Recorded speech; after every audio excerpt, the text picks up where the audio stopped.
9월 평양 공동선언을 통해 남북경협에 대한 윤곽이 드러났습니다. 개성공단 가동과 금강산 사업의 조기 정상화를 비롯해서 동서해선 철도 및 도로 연결을 위한 착공식도 명시가 됐는데요.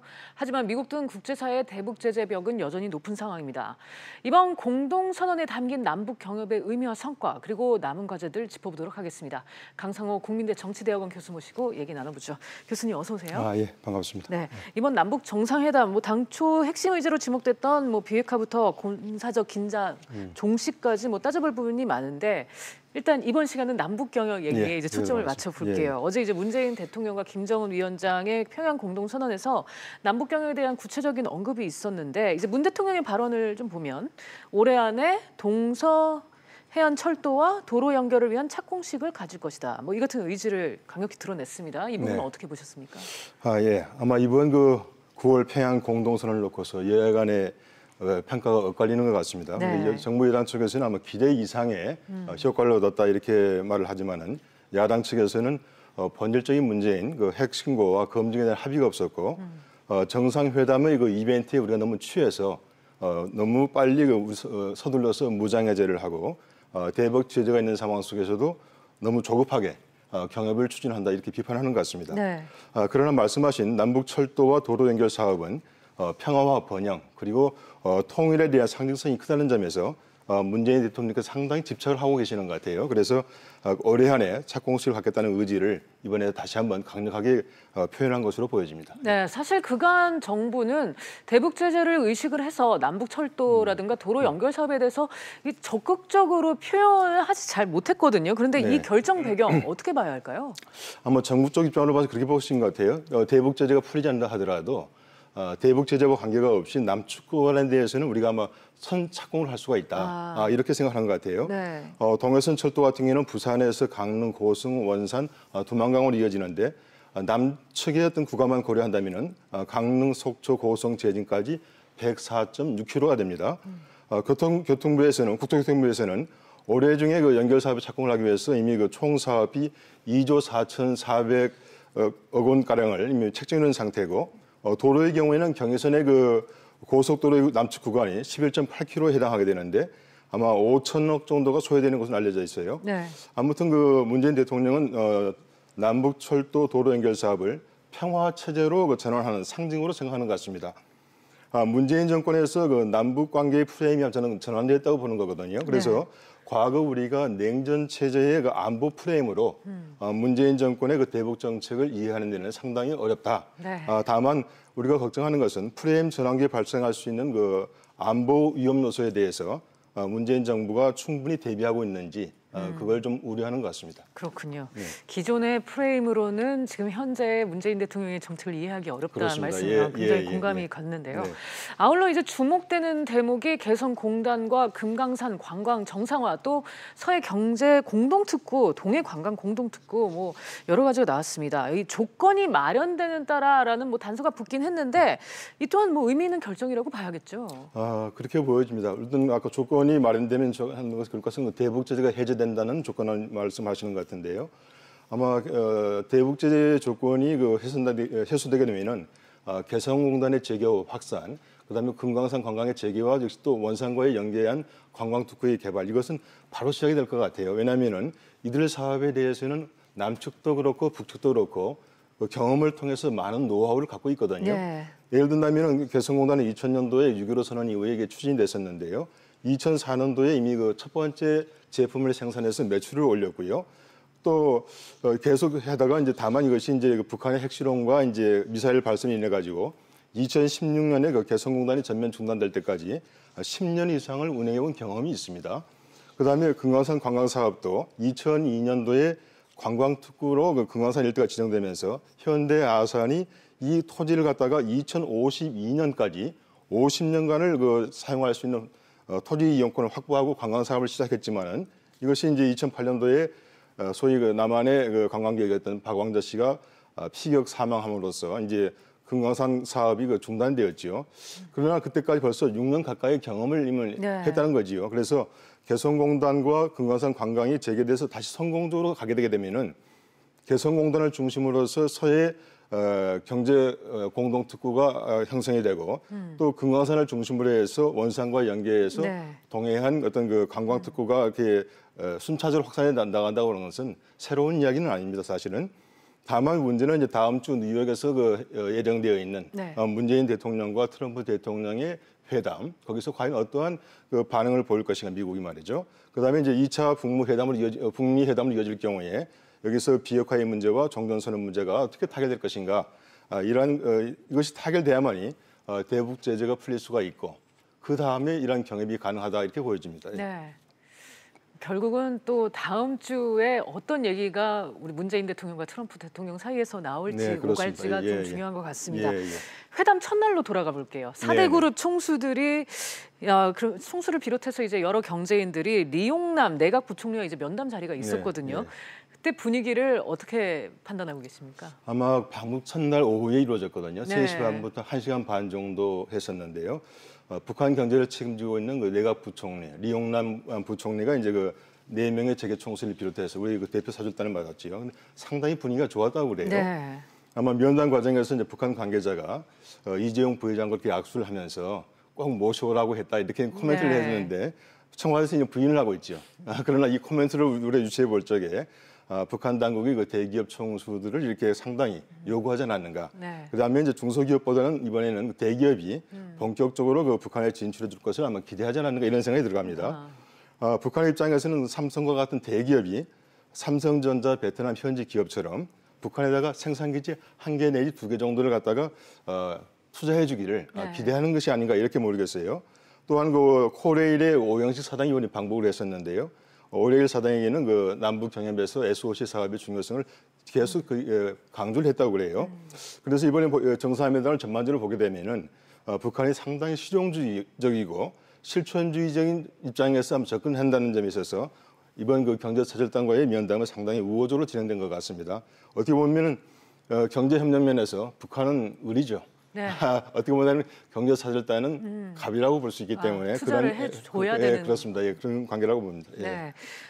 그러니까 지금까지의 이 남북 경협이라고 하면은 뭐 개성공단을 중심으로 해서 이 중견기업, 중소기업이 중심이 됐다면 이번에 이제 좀 대기업들 총수가 가서 그렇습니다. 북한 입장에서는 이 대기업들의 투자를 원하는 게 있을 것이다 이런 아마 말씀이셨어요. 북한의 같은 경우에는 개성공단 투자를 넘어서 가지고 네. 본격적인 투자를 기대한다 이렇게 보여집니다. 네, 그렇기 때문에 리용남 부총리도 뭐 굉장히 적극적으로 뭐라 그럴까요? 표현을 한 것 같아요. 뭐 이재용 부회장한테 뭐 참 여러 가지 의미로 네, 뭐 유명한 네. 분이시다. 뭐 이런 얘기까지 하고요. 예. 네, 그래서 굉장히 그런 대화가 오가는 게 흥미롭긴 했습니다. 예. 그날 면담은 이제 두 정상의 회담과는 별개로 남북 경협 측면에서 상당히 중요하고 의미 있는 자리였는데 일단 네. 알려진 바로는 북측에서 기업들에게 가능한 사업을 설명을 요구를 했고 기업들은 네. 개략적인 경협 구상을 푼 것으로 전해졌는데 네. 어느 정도 선에서 얘기가 오갔을까요? 일부 언론에서는 그렇게 말을 하고 있어요. 네. 어떤 전자품단지 조성이라 할까 여러 가지 이야기가 나오고 있는데 제가 생각을 해볼 때에는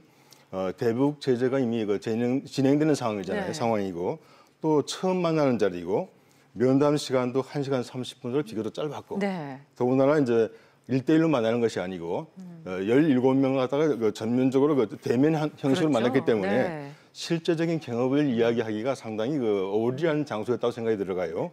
그래서 설사 그러한 이야기가 와갔다 하더라도 총론적인 수준에서 담론 그랬겠네요. 수준이었을 것이다 이렇게 아마 저는 생각이 네. 들어갑니다. 더더군다나 총수들이 그 자리에서 한 사람씩 자기소개까지 했다고 하니까 그렇습니다. 1시간 예. 30분 예. 동안 뭐 구체적인 경협 플랜이 나오기는 쉽지 상당히 않은 어렵다고 상황이었겠죠. 보여집니다. 예. 네, 그러면은 그냥 청사진을 그리는 자리 정도였다면 이 정도로 평가를 할 수 있을까요? 제가 좀 너무 낮게 평가하는지 모르겠지만 네. 청사진도 못 그렸을 것이다 이렇게 생각하고요. 네. 오히려 북한 당국이 대기업들의 어떤 사업 구상을 듣기보다는 남한 기업들, 특히 대기업이 북한에 투자할 수 있도록 어떤 유치 계획을 설명을 하거나 네. 또 어떠한 희망사항을 요구하느냐 이런 묻거나 아니면은 어떠한 조건이면은 좀 본격적으로 북한에 투자할 수 있겠느냐 이런 식으로 오히려 역으로 묻지 않았나 이렇게 생각이 들어갑니다. 네. 그리고 어제 이틀째 이 남북 정상회담 이틀날에 경제인들이 양묘장, 평양교연대학 그리고 산업시설 시찰에 나섰는데 사실 교수님 저는 솔직히 약간 좀 실망스러웠습니다. 왜냐하면은 예, 뭐 예, 예. 은성 IT 경제특구라든가 뭐 이런 데를 좀 보여주는 게 아닐까 네네. 했는데 처음에 아침에 이제 양묘장에 갔다는 소식을 듣고 이게 어떻게 해석해야 될까 막 했거든요. 어떻게 아마 보셨어요? 앵커님뿐만 아니라 저도 네. 그랬고 모든 사람이 아마 놀랐을 거예요. 네. 이게 왜냐하면은 대기업 총수 같은 경우 첨단 산업을 지금 네. 하고 있는데 네. 그 양묘장에 데려갔다 보니까 아마 그런 이야기 나왔을 것 같아요. 아마 이 양묘장은 그 2016년도에 그 준공이 됐다고 그래요. 네. 그래서 이제 김정은 위원장이 특별히 그 산림 녹화 산업을 국제 사업으로 이렇게 지정한 상황 속에서 네. 굉장히 그 관심을 갖고 있는 사업이다 이렇게 이야기되고 있어요. 그래서 이제 이 1차 양묘장 수차로 관련돼서 여러 가지 그 설이 난무한데요. 네. 가장 설득력이 있는 것이 아마 산림 녹화 산업은 유엔의 그 제재 산업이 아니기 때문에 네네. 우선적으로 대기업들이 부담감 없이 한번 투자해달라 이런 의도가 있지 않았는가 이렇게 아마 분석하는 것 그렇게 같아요. 해석할 수 있겠네요. 그래서 네. 이 분석이 맞다고 한다면은 아까도 네. 말씀드렸지만은 북한 당국이 이번에 상당히 구체적이고 현실적으로 접근하고 있다. 그러네요. 이렇게 아마 이해가 됩니다. 예. 그러니까 기업인들에게 좀 부담을 주지 않는 선에서 그렇습니다. 예, 그래도 예. 투자는 좀 유치해 보도록 한 네, 그런 네. 좀 실질적인 네, 노력이 네, 있었다. 예, 그런 평가시고요. 네. 그럼 뭐 교원대학 그리고 뭐 산업시설 시찰 예. 그거는 또 어떻게 보셨습니까? 아마 그것도 제가 봐서는 보여줄 만한 게 태안 근교에 뭐 네. 마땅치 않았지 않은 가 이런 생각이 좀 들어가요. 그래서 네. 아마 그렇게 좀 얼레인지 하지 않는 그런 생각 같습니다. 네. 예. 자, 이제 관심을 둬야 할 거는 미국의 반응입니다. 네. 오늘 아침에도 뭐 그 외신을 통해서 들어온 소식을 들어보면 트럼프 대통령이 뭐 기자들에게 뭐 베리 굿 뉴스다. 네. 뭐 좋은 소식이 이제 한국과 북한에서 들어왔다. 뭐 이런 얘기를 하기는 한 것 같습니다. 그래서 트럼프 행정부가 이번 남북 정상에 대해서 긍정적으로 평가는 하지만 남북 경협의 진전을 놓고는 좀 조심스러운 입장인 것 같아요. 그렇습니다. 그렇겠죠? 예, 예. 어떻게 이번에 이제 앞으로 이제 남, 북, 미 세 나라의 수싸움 어떻게 전개될까요? 사실 그 정치적인 용어라고 하는 것은 겉과 속이 다르지 않습니까? 네. 그렇기 때문에 트럼프의 그러한 그 긍정적인 이야기는 상당히 어떤 그 자기 정치적인 상황을 반영한 반응이라 이렇게 보여주고 있고요. 제가 생각할 때 남북 경협을 위해서 그 남북미 삼국 간의 비핵화에 대한 인식, 네. 그 이해는 상당히 중요한 문제라고 생각이 들어가요. 일단 그 트럼프 대통령 아까 말씀하신 것처럼 그 김정은을 곧 만날 것이다 이렇게 아마 그 기자에게도 말할 정도로 상당히 그 우호적인 반응을 보였지만은 그러나 그 미국 내에서 실제로 그 전문가들 그룹에서는 북한이 실제로 어떤 그 핵을 포기하지 못할 것이다. 네. 이러한 그 이야기가 상당히 많이 유포되어 있거든요. 그래서 상당히 지금 그 언론에서 이렇게 공개적으로 말하기는 제가 좀 부담스러운데 벌써 일부에서는 북한 핵 관리론이 나와요.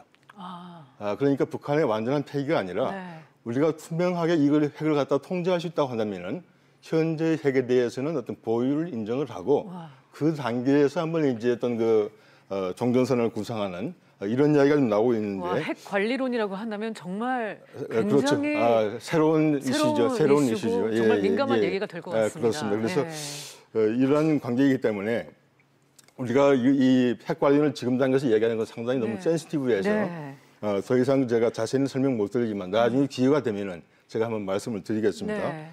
아무튼 그 현재 우리 정부로서는 냉전 체제에서 평화 체제를 갖고자 하는 강력한 의지를 갖고 있지만은 미국은 당분간 타협과 압박에서 압박을 계속 유지하지 않겠는가. 아마 협상의 그 기술로서도 이 압박을 아마 유지할 것으로 보이고 있어요. 그래서 일단 트럼프 대통령이 그 김정은 위원장을 만나겠다고 하니까 2차 북미 회담과 향후 전개 과정을 보면서 다시 한번 좀 우리의 전략을 구상해 봐야 된다 이렇게 생각합니다. 네, 교수님 하나만 추가로 여쭤볼게요. 네네. 뭐 비핵화에 대한 인식이 이제 서로 다 다르기 때문에 네. 지금 앞으로 또 어떻게 진전이 될지는 지켜봐야 되겠지만 어제 뭐 김정은 위원장이 그래도 처음으로 비핵화라는 거를 언급을 했다. 네네. 이제 북한의 최고 지도자로서는요. 네네. 어떻게 어제 그 비핵화와 관련된 부분은 어떻게 평가하셨어요? 아마 상당히 저는 김정은 위원장의 리더십에 대해서 네. 자꾸 깜짝깜짝 놀래요. 그 상황을 대처하는 능력이 상당하다 이런 생각을 했었고요. 일단 그것이 문서는 안 됐지만은 우리가 바라는 것처럼 어떤 그 구두상으로라도 이것을 말하도록 하는 것은 상당히 의미가 있다 이렇게 생각합니다. 그렇군요. 네네. 네, 앞으로 정말 이제 지켜봐야 될 건 다음 단계로 넘어가는 거는 이제 한국과 미국 간의 정상회담 거기서 이제 어떤 얘기가 오갈지 또 트럼프 대통령이 어떤 반응을 내놓을지를 지켜봐야 될 것 같습니다. 네. 교수님 또 다음 기회에 모셔서 말씀 듣도록 하겠습니다. 감사합니다. 감사합니다. 네네.